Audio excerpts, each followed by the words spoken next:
If you were able to walk into a room, confident that you would be well received, seen, heard, and appreciated by others, and all it took was a few changes in how you navigate your everyday relationships, would you be willing to make those changes? It is possible to be both fully authentic and to experience the best relationships of your life. Now, here is the host of Navigating Complicated Relationships with behavior expert Michaela Gaffen Stone. Welcome, everyone. I am so glad you're here today to hear this amazing interview. It's going to be amazing because I have an amazing guest. All right, so I'm not bragging here, but I happen to have a really top-notch guest. So, a little bit of bragging maybe. So I'm Michaela Gaffen Stone. I'm your host of Navigating Complicated Relationships, and I am many things, one of which is a human behavior expert, but I'm also an author. And the gentleman I am interviewing today is largely responsible for getting my work out there. So at least 2 books so far and another one coming up soon. So thank you for that. And the person I'm talking to, of course, is one Corey Poirier. And he is our special guest today called The Enlightened Passenger. And of course, there's a reason for that. And we'll get to the reason. I'm being really subtle here soon. So the book features Robert Stapleton, who's a passenger sitting in 9C. Sounds like a good seat. He's the epitome of success, at least how we define it in North America. He owns the car, he wears the watch, and he talks the talk. Where he falls short is living the life. Masked under all that outward success is a man searching for something more, even if he doesn't know it yet. So I'm not going to read you the whole thing because I'm going to talk to Corey about this. But he has a very interesting book. Before we get into that, though, I would like you, Corey, to introduce yourself, say hi, and let us know a bit about how the whole journey as an author started. Yeah, I'm more than happy to. And so I guess in a nutshell, how it all got started for me is I grew up in a small town. I was raised by a single mother, and I barely graduated high school. I graduated without knowing the difference between fiction and nonfiction. I didn't read the first book until age 27. And so I always say, in the yearbook, you see where it says most likely to succeed and all those kind of things. Mine never said nothing about the word success. And so I often say it's not about what happens to you, it's about what you do next. And so for me, it was the next that made all the difference. And I'll be very full transparency. The next didn't happen for a long time. Like, it's not like, I had these, let's say, obstacles or challenges growing up, and then all of a sudden I just waved my wand, and then now the next happened and everything went smooth. It was a lot of time and work between in there. So it's been quite interesting. And it's Yeah, I would say so. Before we leave the yearbook behind, can you remember what it did actually say? You know what? Let me think. I think it said, let me see. I'm trying to think what my yearbook did say. I think it was, and there were multiple yearbooks, of course, because there was like a grade in a high school. When you move to grade 9, from grade 9 to grade 10, that's from junior high to high school, and you get like the yearbook then that's kind of finishes off. I mean, you get one every year, but when you go to a new school, that's when it's like what you're likely to have happen. And then there's, of course, your main graduation, which is the one where people get voted stuff. So in the earlier one, it was fellow classmates that said stuff about you.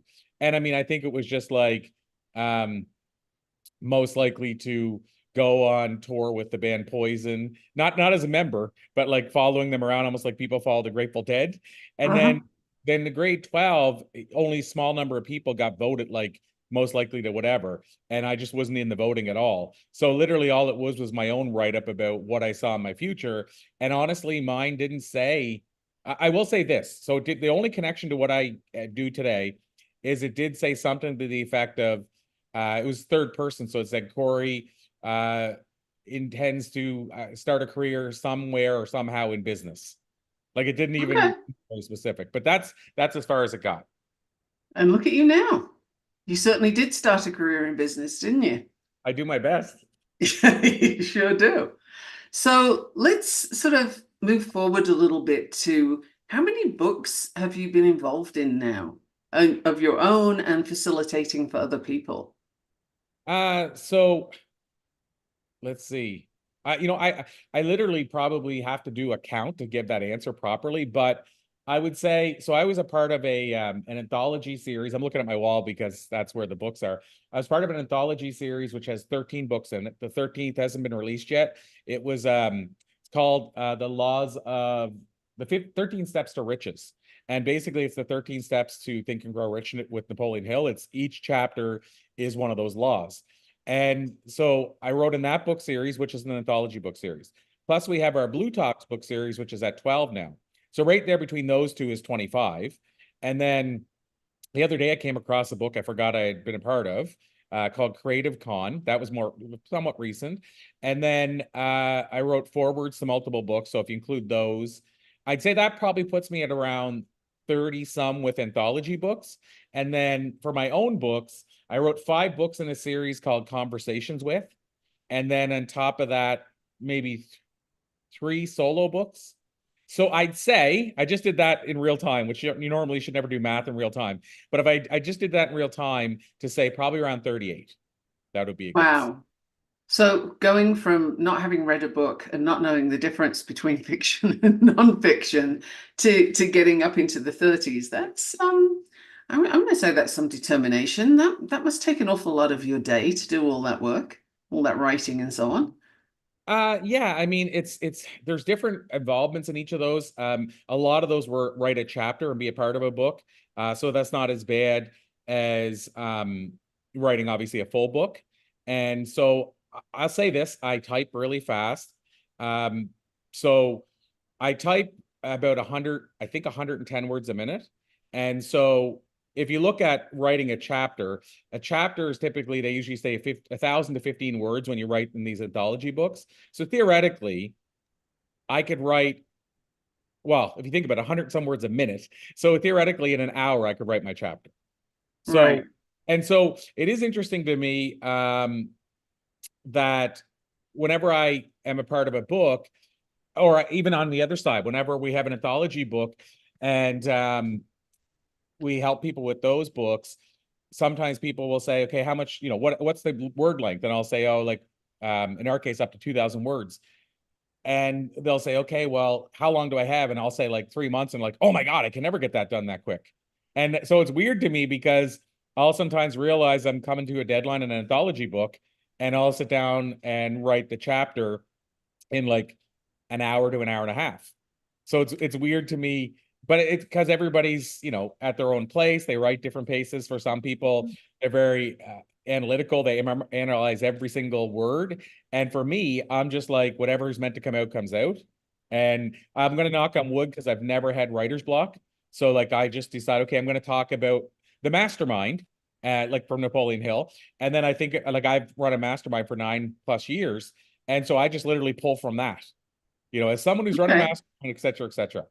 I was going to ask you about your inspiration. So, you just kind of answered that before I got there, which is cool. And the part about no writer's block, that's interesting to me because, as you know, I believe you know anyway, my husband is a science fiction writer and he's recently branched out into fantasy as well. And he's on his 34th book. And he has never known writer's block, and he says it doesn't exist. You're doing something with writing where even if you're not putting words on a screen or on a paper. So, there's always some other aspect to the book. Do you find that's how pretty much how that flows for you too?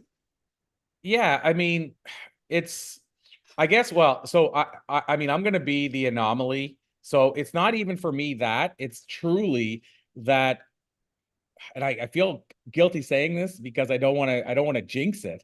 But for me, it's literally when I finally sit down to write a book, it comes to life. Like there's not even like I'm getting like for me, I'm not even getting ready to. I'm not like I just literally sit Mhm. down and writing happens. Um, I write music and I started with songwriting at age 12, and that's a little different. Like I find there's every now and then I'll sit down to write a song, and a crappy song comes to life, and then I just say, okay, I'm not ready right now, and I move on. So with that one, it's not that I ever sat down and like put up index cards and here's chapter 1 or whatever, or index cards and say, here's the first verse. I literally, and with music, I don't even say I want to write a song about this. I just literally sit down and start playing. And then if I'm in that zone, I'm going to write a song. If I'm not, I'm not going to. Or so, and that's when I know it's not a good one, is when I don't feel in the zone and I'm writing this and I'm like, this just seems like gibberish to me. Now, for somebody else, they could say, oh, that's a decent song, don't throw it out. But it doesn't feel it to me. But I've been so fortunate with that, with whenever I am ready to write, the words reveal themselves. Which is exactly how Adam says it works for him. He just writes and it flows and off you go, which I love to see in action. Like that's just such a great thing because when you're in the flow, literally it does just come to life, doesn't it? Which is really cool. I have to say, I did not know that you wrote music. So would we have heard anything or is it very niche? Like, and what kind of music do you do? You mentioned the band Poison earlier. So is that is that kind of what you work on? Uh no. So for me, I have basically I have, let's see here. I write, it's just a hard one for me because music is so subjective in terms of even what style it is. And so for me, it's always been challenging because I don't write one specific style of music. If I look at my last CD, there's a whole story there because I was tone deaf when I started. I still can't tune a guitar by ear. Um, I've had girlfriends. First girlfriend I ever played music for told me I was terrible and to please stop. And so like it wasn't my journey. It wasn't meant to be my journey. I willed it. I put in the 10,000 hours. And having said that, my last CD was nominated for Rock Recording of the Year, which was a really good validation for somebody who's a kid, said, I want to be a rock star, but kind of thought, how does that happen whenever you can't write music? And like, because I couldn't at that stage, right? Like when I was 8 or 10 or whatever, and you don't play an instrument. And even when I started learning to play an instrument, it took forever to learn how to play one song. I just thought none of this is going to come natural. But long story short is that CD validated for me because I did a mini tour, had music on the radio, put out a music video, and had a CD nominated for Rock Recording of the Year. And that if I look at that CD, even though it was Rock Recording of the Year, there's songs on that CD that you would call not country, but somewhat rock country, we'll call it. There were songs on that CD that definitely a song called You're Lying, which is a blues song, no questions. There's a song on that CD that's like an 80s rock anthem almost. There's songs on the CD that would be hard to describe what style it is. There's stuff that's like folk, like dark folk music. Like so it's hard for me to just put one, this is what I play on it. The album's called Evil Anthems. And I the need name, a copy of this, Corey. I didn't even know you had one of these things. Like, I've known you for quite a while now, and I never knew this. Like, what? This is a secret. What's happening? well, the last CD was 2014, so it's 10 years ago. And then I kind of went on a break. I'm looking around here to see if I have one, but either way, I'll mail one to you. But yeah, and the name Evil Anthems was inspired by a Nick, what's his name? Nick Cave album. He put it called Murder Ballads. And I didn't want to write about murder or ballads that way, but I just thought like a lot of my stuff comes out, it's like it's not super poppy or super cheery. So I thought evil anthems, like there's songs about these, like one was about a girl that cheats on her man. He catches her, and then the songs about how he lives in a small town and they all judge him because she was like the queen of the small town and they all loved her. And so he finally had to move away and find somebody new. And so it's not a pleasant song. So it's like an evil anthem. So yeah, that's what I called the album, Evil Anthems. Wow. Okay, so anybody who's listening to this interview right now and knows you probably didn't know that, which I think is fascinating because I've been a coach in your boot camps a couple of times. I've shown up to all kinds of events that you do, and I have never heard this before. So you heard it here first, folks, or at least first since 2014, which I think is just so cool. That's some more depth. I look forward to the CD. I'm going to chase you for that. So just be Please do. aware you're going to have to send it to me. And I do still have a CD player. So yes, I can get that. Now I'll do we it. have a break coming up. This has gone really quickly already, but we have so many more questions to explore and see what else we can find out about Corey that he hasn't told us yet. And of course, there is the book, Enlightened Passenger. I promise we'll get to that. So don't go away. You are listening to Michaela Gaffen Stone, and I'm talking with Corey Poirier, and this is just awesome. See you in a minute. What if your relationships could be a source of delight instead of a source of struggle? In a world where human interactions are anything but straightforward, tuning in to Navigating Complicated Relationships with behavior expert Michaela Gaffen Stone will offer you insights, tools, and a whole new level of understanding for you to use right now. Listen for Navigating Complicated Relationships with Michaela Gaffen Stone, Wednesdays at 12 p.m. Eastern, 11 a.m. Central, 10 a.m. Mountain, 9 a.m. Pacific on InspiredChoicesNetwork.com.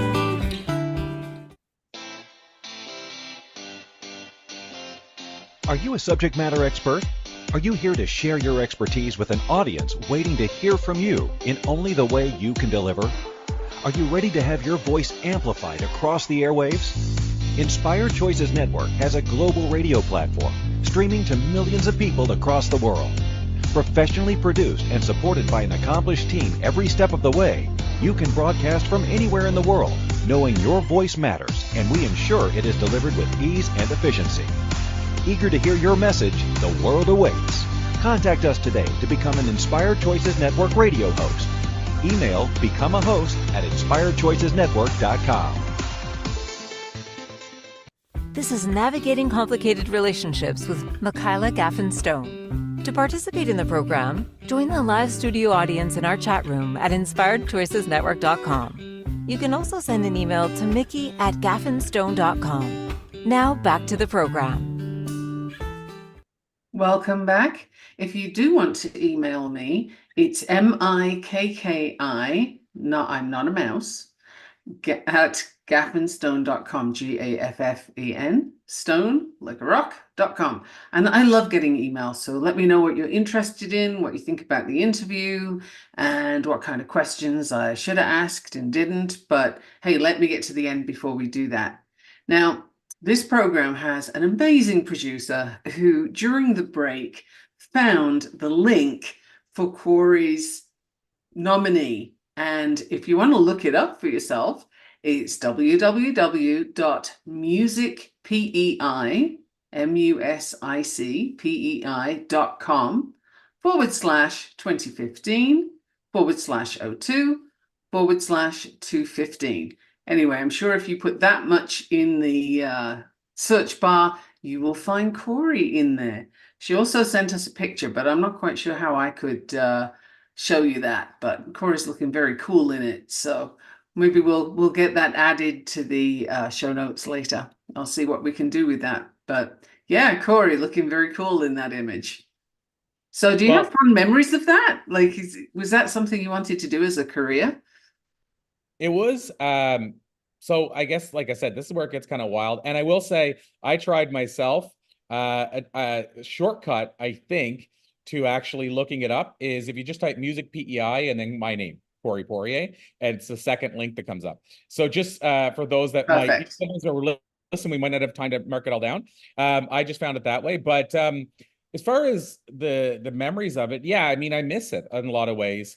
I was really, for a number of years, involved heavily. Like I was playing music, once a week at least. Sometimes, like in the summer especially, it could be 4 or 5 times a week. Like I was really all in, and it was always a side hustle, and I did it for a number of years.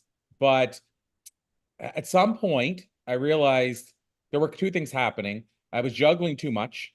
Like I was speaking and quite in demand as a speaker, and I was doing stand-up comedy at the same time. And that was keeping me busy. When I went on the road, it was easier to do a stand-up comedy show because you need you and a mic. You don't have to bring in a bunch of equipment. And so I was doing that on the road. I was doing speaking. I was writing, running a business. I had a newspaper at that point, and then also the music, and something had to give. So I decided to ultimately put the music and the comedy on the shelf. And for a later date, I haven't, ultimately ever kind of looked, I'll say it, I miss it, but not enough that I've said, when's the later date coming? And, but the music and comedy both really filled something that was amazing on the creativity side. But again, I felt, A, I couldn't do it justice if I was trying to keep doing it as a side hustle, and B, The other side is that I felt, I mean, music and comedy are great, but they do two things. One, you'll never make as much money unless you make it to the very, very, very, very top. So it's hard to pay the bills doing it. And then the other side, which probably most people wouldn't see, not so much the music, but in the comedy, it was impacting my career because people would find out I do stand-up comedy and they're like, oh, wait a minute. So that's the keynote speaker we're hiring? And he's a comic? And it was Right. like a different feel. Like it was like I lost gigs actually because people said, oh, I didn't know you also were a stand-up comic. And it kind of just took away from the credibility I had as a keynote. And then what the big deal breaker moment was, and I stopped both this one day. A client hired me to speak and play music, and I was filling in for somebody else. So like they said, we had an entertainer who had to cancel last minute. Corey, I know you play guitar and do comedy. Can you do our gig? And I had started doing corporate comedy, a bit of corporate music. And so what happened was I went to this event and I was the musician at the door. So when you're walking in, I was playing music to welcome you. And then like once everybody was in the room, I was like, put down the guitar and then running. And then I was the comic. And, I was doing them a favor. There was like 250 people in the room. And afterward, people all saying, I love your joke about this. I love what you did here. I love that song you did when I was going in. But the chairman of their board was offended by one joke. And he canceled my 8 bookings, which turned into probably around $35,000 lost, that were all like coming up. And the lady who had booked me, who ran the office, was the one who actually asked me to do the favor. But because he was the chairman, he had more power than her, and he just said, sorry, he's canceled.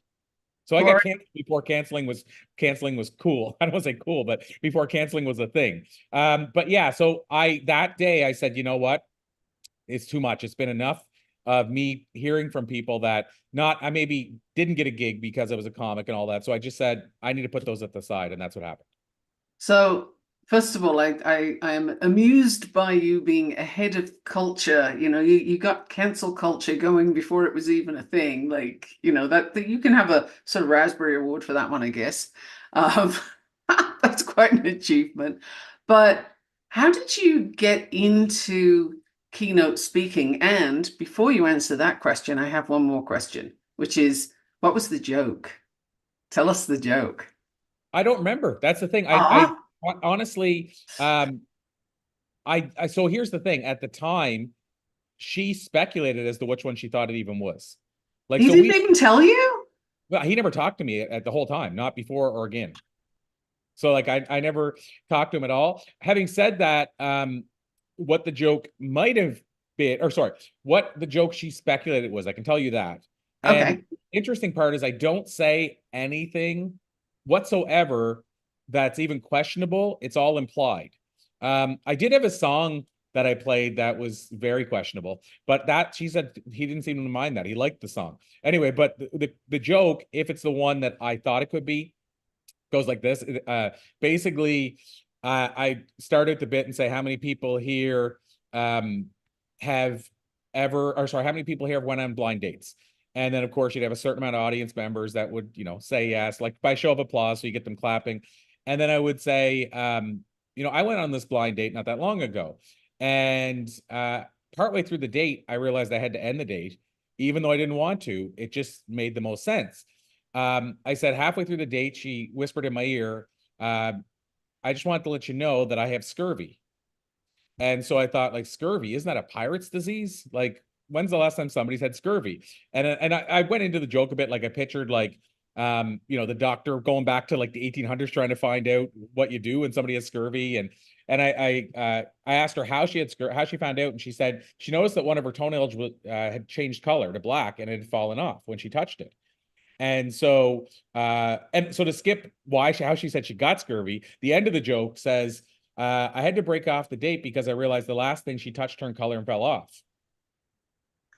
And then I look down and say, and that's just not a risk I'm prepared to take.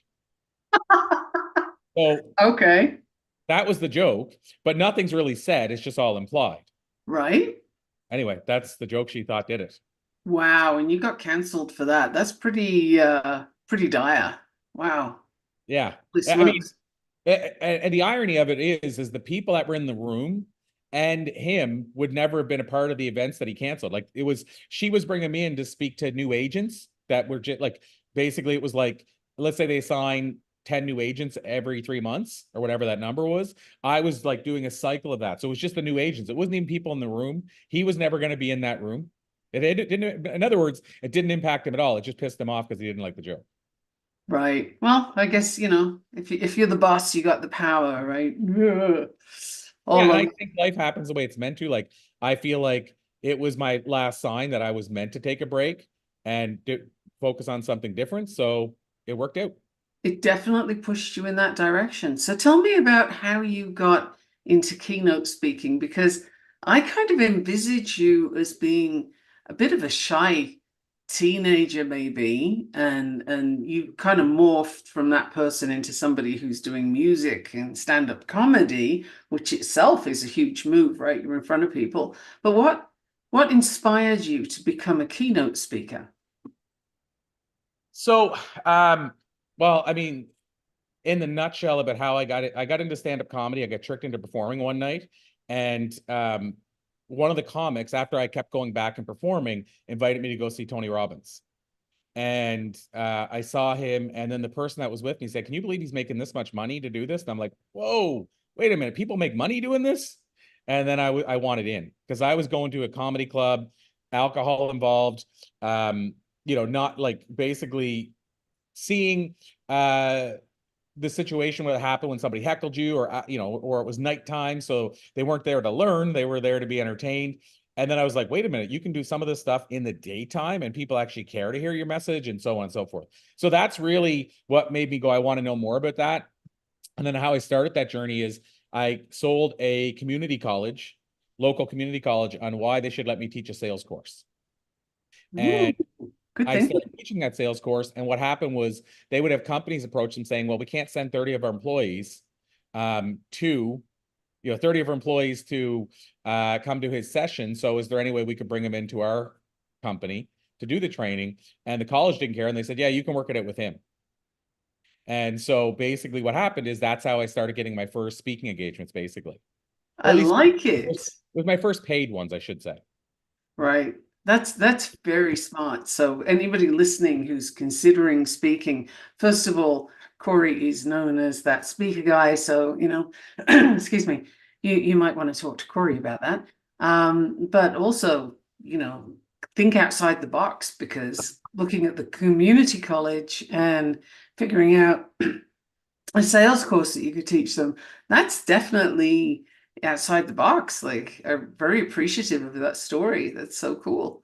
And I love how you look at a thing and decide, yeah, I want in on that. How do I do it? And just go for it. I'm not hearing in your language any form of, but there was this block and there was that obstacle and there was this thing stopping me. I'm not hearing that. What I'm hearing is, I see it, I want it, I go get it. Would that sum things up pretty well? I think so. Like, Yeah. I think it does. I mean, I grant you it's a very simple sort of explanation, but I'm not hearing all this sort of sidetracking into stories about why you can't do a thing. It's more, well, that's not working anymore, so I won't do that, but I want to do this. And your focus is always forward. Do you think that's really important? Just briefly, because we have a break coming up in a couple of minutes, but do you think that's important in reaching your goals, is to keep that sort of focus forward? I think it is, but so here's where it gets weird. I think it's important to keep your focus, and at the same time, I think it's important to be flexible. And they kind of seem like they're counter to each other. But I let the journey go like this too. But at the same time, so I knew what I wanted to be doing, and I knew what I felt was how I wanted to do it, like impact lives and how I want to impact lives. But I was a little bit open with how that journey would take me. So, within when I was doing the comedy, I felt that was part of the journey. And I didn't stop it because this won't get me here. It was more because it's now interfering with Right. getting, but it wasn't like I kind of stopped it for that reason. Having said that, I will say that it wasn't always easy either. Like the comedy, I said I got tricked into it. Like I never wanted to be on a stage. I thought I wanted to be like a writer. So when you ask like what I want to be kind of when I grew up, or is this what I always want to be? I thought I wanted to be a rock star from the time I was young. But at the end of the day, what I really thought I was going to be is a writer, like writing behind the scenes. Nobody sees me ever. I didn't want to be on a stage. I was terrified of speaking. So all these things are outside of my natural element. So I don't want to make it seem like I came natural to those things. But once I get into those things, I think I felt the waves to see where I was meant to be pushed. Fantastic. Corey, we are finally going to get to the book in the next segment, but we have a break coming up right now. I'm so interested in all these different pathways that you've taken that it's like, yes, yes, book. I will get there. So don't go away. After this break, you are going to hear about The Enlightened Passenger and what that's all about and why, because this is a really important book for Corey, and I want you to hear about it. So don't go away. We'll be back in just a minute. What if your relationships could be a source of delight instead of a source of struggle? In a world where human interactions are anything but straightforward, tuning in to Navigating Complicated Relationships with behavior expert Michaela Gaffen will offer you insights, tools, and a whole new level of understanding for you to use right now. Listen for Navigating Complicated Relationships with Michaela Gaffen Wednesdays at 12 p.m. Eastern, 11 a.m. Central, 10 a.m. Mountain, 9 a.m. Pacific on InspiredChoicesNetwork.com.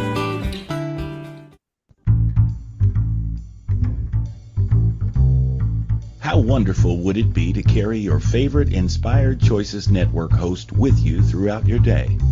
Well, now you can. Inspired Choices Network now has its very own mobile app. Our free app offers live streaming shows, along with thousands of podcasts and TV episodes. Our shows cover a wide variety of topics. Whether you're waking up with us, carrying us through the day, and taking us to bed with you, we're always here for you to enjoy. We're easy to find. Just search for Inspired Choices Network in the Apple App Store or Google Play Store. This is Navigating Complicated Relationships with Michaela Gaffen. To participate in the program, join the live studio audience in our chat room at InspiredChoicesNetwork.com. You can also send an email to mickey@gaffenstone.com. Now back to the program. Welcome back. You're listening to Michaela Gaffen and Corey Poirier, and this is a really fun and interesting interview. I'm finding it interesting because I'm learning a lot of things about Corey that I didn't know, and I've known him for a while. So I just want to recap briefly. Before the break, you were talking about moving forward, and that forward move is a little curvy. It's not straight, it goes in different directions. That flexibility that you described of not knowing the how, but seeing the end point, I think that is a lesson that people need to take away when you want to reach a goal. That's the way to do it, because if you focus on the how, you're looking down and not up, and you have to look up to get to that vision, right? And I think one of your visions was absolutely this book, that if you're looking at this podcast, if you're watching the show, then you'll see The Enlightened Passenger by one Corey Poirier. Tell us about the book, where it came from, why, there you go. Where did this come from? Why is it so important to you? So the where it came from, honestly, I basically had, I had this idea, and it's the only part I get hesitant about how much to reveal just on the origin story, because I don't want to give away stuff from the book. So I'll just say it was inspired by a specific question. And I thought that'd be a cool concept for a book. And so honestly, the book, the ending was the first part I wrote, which sounds kind of counter to what you normally hear. And then I wrote the beginning. And I say wrote, this was in my head. I should add, this wasn't literally writing it out. It was just, that's what I knew I wanted to be the ending. Then that's what I knew I wanted to be the beginning. It was in my head for a year, where I would, every now and then kind of go, oh yeah, I got to start that. Or, oh yeah, what if I added this here? Like, it was just elements. Like, I didn't decide on the characters' names. I knew I wanted it to be a fictional parable, but I didn't know the meat of it yet. I didn't even know I wanted it to take place in a plane until I started getting close to writing it. And then I was like, okay, well, if I want this to be a conversation between two people, and it's called The Enlightened Passenger, where does it take place? Meaning, it could be a train, it could be a car. Like, where does it take place? And it just, I was flying, as I was trying to think of that, I was flying like crazy on planes. And I finally clued in and said, okay, well, this kind of makes sense. I'm on planes all the time. I live this. And it makes the most sense of meeting a stranger. Outside of a train would work too, but meeting a stranger on a plane where you're confined, you can't even stop. Like where a train, you might stop, halfway through the trip or whatever. So it just made sense to me. And so that's how that part came to life. I knew I wanted to be a fictional parable because at the time I was reading a lot of Ogmandino, who's got a lot of parables.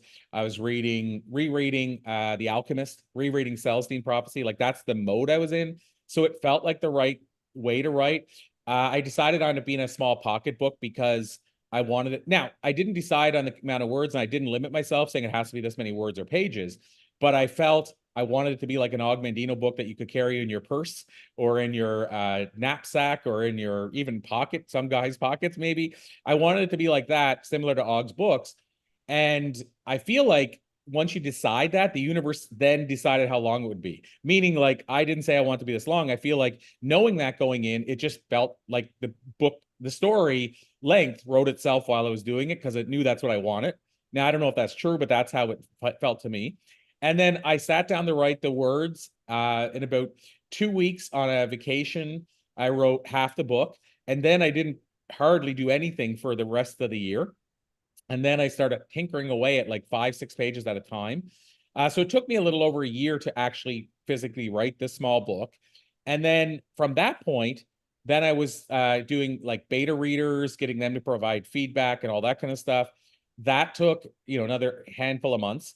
And then I actually planned the launch and then decided if it was going to be with a publisher or not. So I kind of went different than most. And the publisher, the deal breaker was how quick they could turn around the book. So I decided for a couple of reasons. The book, we decided the launch date. I think I partially did it because I want to fast track the publisher. I didn't want to wait 2 years to hold the book in my hand. And so I built a really good launch. And then I went to the publisher who I had already worked with and said, hey, if we want to do the book, it's got to be out in 4 months, which is unheard of, right? Like usually a publisher is like 2 years. And I just said, but they knew all the things I built, there's a chance this book will sell well. And they didn't want to lose those sales to, okay, we can't do it in 4 months. When let's face it, a major news story happens and they turn around a book in 2 weeks. Like you have a big news story, like I'm just randomly throwing something, but let's say Prince passes away. When Prince died, they could put a book out in 2 weeks about that, but yet it takes them 2 years normally. So I knew they could do it, but it still was pushed. It was still a lot of work. We were down to the wire to get it done. But I mean, that's kind of the journey of the book. The book itself is about two strangers on a plane. One old guy, one young guy. Young guy is a business person who thinks he knows it all. He pays for first class for himself and the empty seat because he doesn't want anybody sitting next to him. Falls asleep, wakes up to an older guy sitting next to him. The old guy tells him he was bumped up from economy because the plane was oversold, and the young guy wants to go to sleep and ignore him. But he finds out the old guy's made some money, and he wants to know how he made that money so he can make his own money. And so he listens to him or placates him, whatever we want to look at it. He's the reluctant then passenger. But what happens is it's called The Flight That Changes Everything because the older guy teaches the young guy it's about being rich as a person, not just financially. And it's done through the older guy's journey, him sharing his journey and story, and it's 10 life lessons that basically is loosely based on my life. They're based on the 7,500 interviews I've done with some of the world's top thought leaders. In fact, the stories in the book are really my stories fictionalized. Like it talks about me playing music. It talks about Treb as the character playing guitar. It talks about, and he played at the Cavern Club like I did. He got a tattoo of John Lennon in Liverpool like I did. Like it's really loosely my life. When he learns about synchronicity from Les Brown backstage, it's actually me learning from Les Brown in his living room in Atlanta, the exact same thing. So it's really my life. And what I did discover after I wrote it is the two characters are each part of me. That Robert, the younger character, is me when I was in business and I thought I knew it all. Even though I wasn't arrogant, I thought I knew it all. And then now, hopefully, I'm working closer to the enlightened Treb, who's more like a Wayne Dyer type guy. So that's the book in a nutshell. Wow. I'm going to have to read it again now because now I'm going to be reading what else did Corey do? So I have a different perspective for it, which is very cool. So those life lessons, what do you want people to take away from the book? I mean, if they can get one lesson from it, or is that going to give away too much? No, not at all. There's multiple lessons. So there's two sides of that question. On one hand, I would like them to take away, we all can continue to keep growing. We all get a do-over. We can learn more and grow. It could be as simple as maybe half your life, like me, you didn't have a purpose. You didn't feel like you had passions. And then all of a sudden, the second half of your life, so far, you get a do-over, and now you have a purpose, a meaning, and you feel like a different person. So I want people to know that that's possible. But if I focus on lessons from the book, one lesson that I think I'll really quickly give two quick lessons, so it gives you two different frames of the book. On one hand, there's the side where I talk about the mayfly, and it's a fly that I didn't know anything about, but I heard on an episode of Everybody Loves Raymond how this mayfly, how long it lived. And so I found out the male mayfly lives 24 hours. The female lives 3 to 5 minutes, long enough to have other mayflies. And so obviously I wasn't going to say to people, how would you live if you only had 3 to 5 minutes? Because it's too short. So in the book, it's posed the question, Treb poses to Robert, what would you do on your last day? This is your last day, what would you do? And then Robert goes through all the stuff he would do. And then Treb says, well, I have a follow-up question. Why aren't you doing that now? And the idea is it's a reflective, like, what's your perfect day? So even though it says last day, it's the idea of marking down all the things you would do in a perfect day, and how can you incorporate some of those things into your life starting today? So that's like a reflective lesson in the book. There's also a very direct practical lesson, like the power of no, how I've interviewed so many thought leaders and I've learned they say no on average 20 to 30 times or more than the average person. And so I talk in the book about how we can say no, how we can find out what a no is, how we start building the muscle to say no, all those kind of things. And then if I go to another thing in the book, we talk about the power of synchronicity for business. So in other words, meaningful coincidence. How can you lean into them so that you grow as a person? Or how can you lean into them so that they impact your business or your career? And so that, for those, again, that don't know, synchronicity, some people call it a coincidence. I say, if you're going to call it a coincidence, let's call them meaningful coincidences, the ones that have meaning.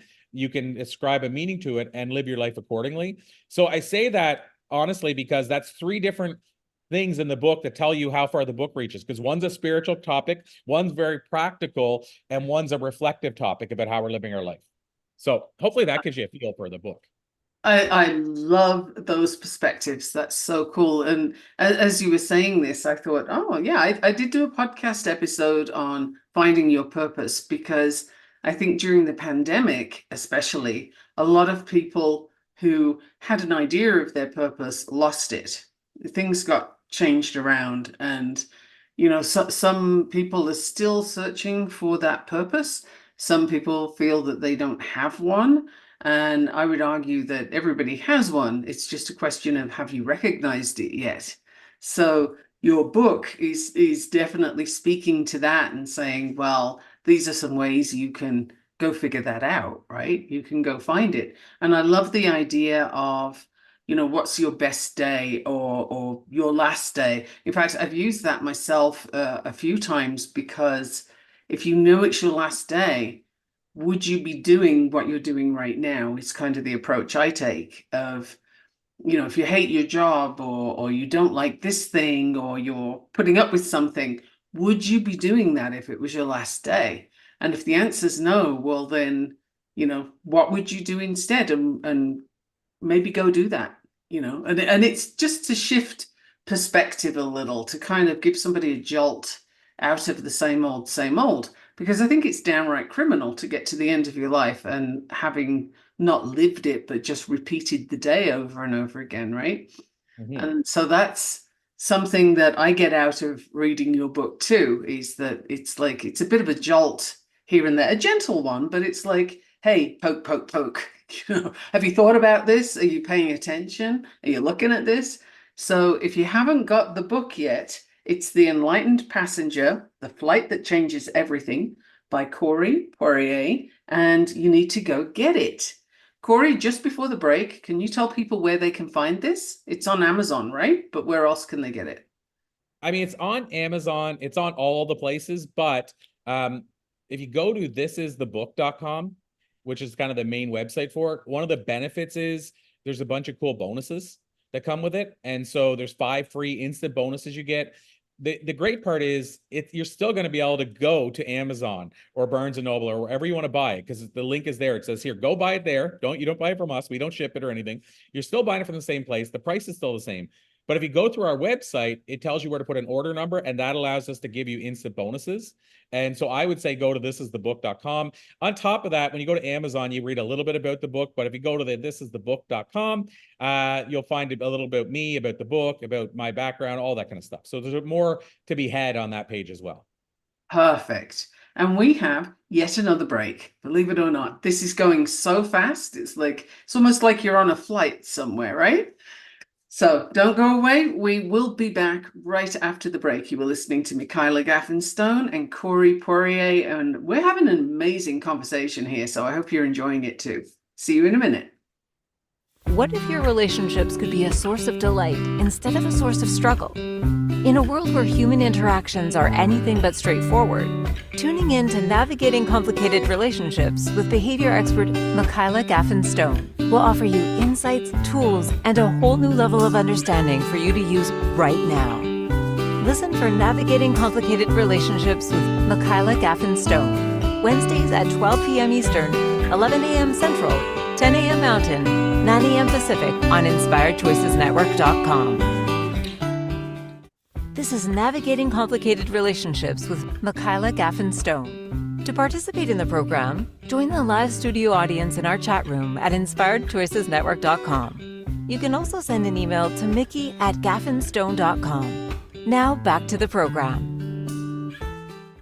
Welcome back. I'm so glad you're still here. And I just want to remind you, if you want to email me, it's mikki@gaffenstone.com. So do email me. I love to get emails. I'm very responsive to them. And you can also find me on Facebook, LinkedIn, Instagram. Corey, I would like you to take this opportunity to tell people where they can find you and what kind of things are you up to that they might want to have a look at? Yeah, so I mean, outside of the book and kind of what I've been doing with writing over the years, and we talked about speaking a little bit. The thing that I spend most of my time focused on now is a brand that we have called Blue Talks. You're a part of it, so you know full well about it. But essentially, in a short, super quick nutshell, basically we designed it originally to give platforms to people to help them build up their credibility, their authority, their influence, and to have things like being able to say they're a TEDx speaker, or that they're a best-selling author, or that they've spoken at in Oxford or Cambridge or UCLA. And we're trying to help people. Like when I first started, the stuff I didn't have, we're trying to help people get those things earlier on. So I learned over the years from a positioning point of view, if on your bio you can say you co-authored best-selling books, you've spoken at certain places, people take you more seriously. They consider you more for opportunities. So we're basically aiming to bring people those opportunities in a nutshell. So Blue Talks, there's two ways, obviously, I shouldn't say obviously, there's two ways to find out more about Blue Talks. The obvious one is Google Blue Talks or go to bluetalks.com. I will say the bluetalks.com site is not one that we regularly update, but that's why I say you could Google it as well. Or I don't do this often, and I'm going to stop doing this soon. The other option is you can email me at Corey, Corey, at Blue Talks, and it's BLU Talks, TALKS with an S on the end there, .com. So Corey at bluetalks.com. Message me, say hi, and we can connect that way as well. And if you do that, I would love you to let Corey know that you heard him on this podcast, and that's why you're hitting him up on email, because if he's going to stop it soon, you might want to know where it came from and where the person heard you, and then that gives you an idea of maybe the inspiration that got them to contact you. Corey and I both love to get contact, so do send us emails and message. You can find Corey on Facebook too. He's all over the place, and you can look up Blue Talks on Facebook, and that's all over the place. So there's lots of possibilities there for contact. And you very briefly mentioned TED Talks. So we are coming to the end of the show, but we have a few minutes for you to talk about your experience as a TEDx speaker, and why you would recommend that for people, and who you'd recommend it for. Yeah, well, I've done 5. The 5th one hasn't aired, To my knowledge, I haven't even, like, it's weird. When it was the first one, I was like every day, like, when's it coming out? And even the fourth one, I was kind of doing that. But for whatever reason, I've just reached a point in my life where I'm like, it'll come out when it's meant to come out. And so I haven't asked a word about it. I haven't even, I just, when somebody tells me it's out, or I eventually Google it and see it's out. But I've done 5. They changed my career, my life, everything. Now, I can't say equally they all did, but doing one changed everything. Then being able to say I was a multiple time TEDx speaker changed everything again. And the fourth one is, I think it's 250,000 views, and that really helps as well, because the other ones are like 40,000, 30,000. So you think about, you're hitting 300,000, 400,000 people with your message.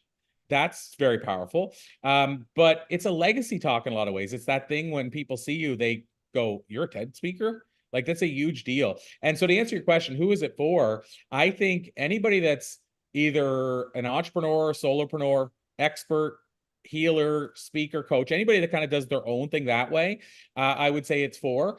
And anybody who ultimately wants to build a speaking career, I would say it's for. And any entrepreneur, I would say it's for. And the reason I say that is because the credibility that comes with it, you'll be able to, I use the word leverage a lot, leverage it for all aspects of your life. So, if you do a TED talk, let's say, like, start Simon Sinek. I mean, one of the biggest viewed TED talks of all time. Start with why. I mean, it built his entire business, right? Like, it built his coaching and consulting business. It built his speaking business. It sold him a lot of books. I think it brought the book to the New York Times bestseller list. And that all started with a TED talk. And so for me, it's what it can do for you. It's the fact that the credibility that comes with it, even if yours doesn't go viral, you still get to carry that credibility around forever. It's equivalent to saying you spoke at an event or at a place like Harvard or Columbia or Cambridge. It's got a certain cachet, or if you're an Emmy winner, it's got a certain cachet that you're not going to find in many other places. So I would say it'll help you boost your career. It'll give you a legacy talk that people will know you for forever. It's something that will help you probably increase your income, increase the amount of clients that you can bring on. I can't say enough about all the things that it's done for my business and my career. And just to summarize it, I will say I've done interviews with really big names where when I did the interview, they said, "Oh, I saw your TEDx talk and loved it." And they saw it on my email signature. And I realize now they probably said yes to the interview solely because I was a TEDx speaker. No, that's powerful. And something I want to pick up on and point out to people is this is something to strive for. The attitude that you have on your 5th talk is like, okay, it'll come out when it comes out. That's like #life goals, right? You get to the place where you're not staring at your screen every day waiting for it to happen. And I love that shift through those talks. Like, that sounds so cool. And I think if you want to be a speaker, there's ways to get there. So have a word with Corey, send him that email and see if that's going to be a good path for you. And I can say from personal experience, just because you currently don't like the idea of getting up in front of an audience, it doesn't mean you never will. If I hadn't done a talk at MIT, I would not be doing this podcast, which I've been doing for a year now. So, it gave me the oomph to sort of say, hey, actually, I like talking. I could talk all day. And I do, and here I am on this podcast. And it's great fun for me. So this is a really good medium. And I wouldn't have known that if I hadn't taken the leap and done that talk at MIT, which was nerve-wracking. But you got to step out of your comfort zone sometime. So we're really coming to the end of this show already. It's, a 55-minute show, just kind of flies by. Pun intended, because we're talking about The Enlightened Passenger today by Corey Poirier. And I recommend you go get it and tell them that website again, the one that's got the bonuses. Yeah, it's thisisthebook.com. And that is the perfect place to leave The Enlightened Passenger for today. Thank you so much for coming, Corey.